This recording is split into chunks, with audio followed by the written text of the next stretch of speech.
हामी ऊर्ध्वरेता बन्दछौँ। हाम्रो शरीरमा अष्टचक्र जागृत हुँदछ, हाम्रो कुण्डलिनी चक्र जागृत हुन्छ। यो आध्यात्मिक लाभ भयो, यसको व्याख्या गरेर साध्यै छैन। एकदमै राम्रो, एकदमै राम्रो।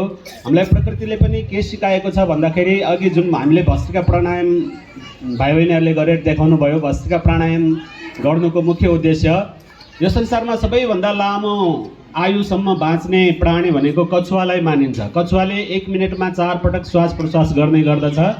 त्यही कुराबाट सिकेर नै हामीले पनि यदि गहिरो श्वास तान्ने, गहिरो श्वास छोड्ने, दैनिक चाहिँ हामीले यो साधना गर्ने हो भने हाम्रो पनि आयु वृद्धि हुन्छ, हाम्रो पनि आरोग्यता हामीलाई प्राप्त हुन्छ।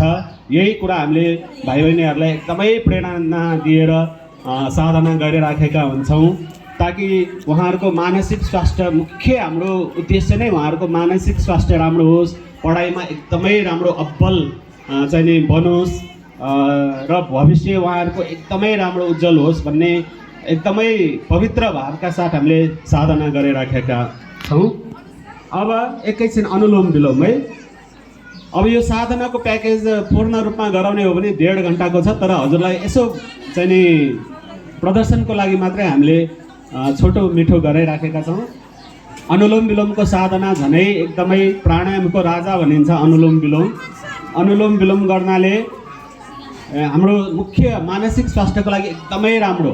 पढाइमा अल्छी गर्ने, होमवर्क गर्न नमान्ने, एकदम छिटो छिटो बिर्सिने, एकदम झनक्क छिटो रिसाउने बच्चाहरूको लागि यो यो अनुलोम विलोम साधना अति नै राम्रो है।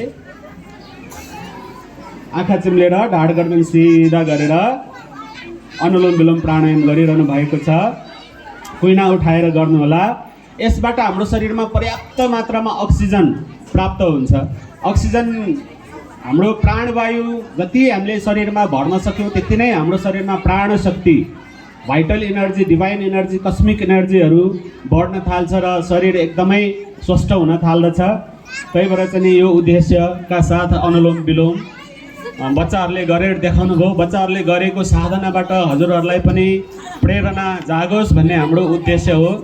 कृपया बच्चाहरूको यो प्रदर्शनलाई, उहाँहरूको साधनालाई, उहाँहरूको तपस्यालाई हौसला प्रदान गरिदिनु हुन र ताली बजाएर उहाँहरूलाई समर्थन गरिदिनु हुन हार्दिक अनुरोध गर्दछौँ।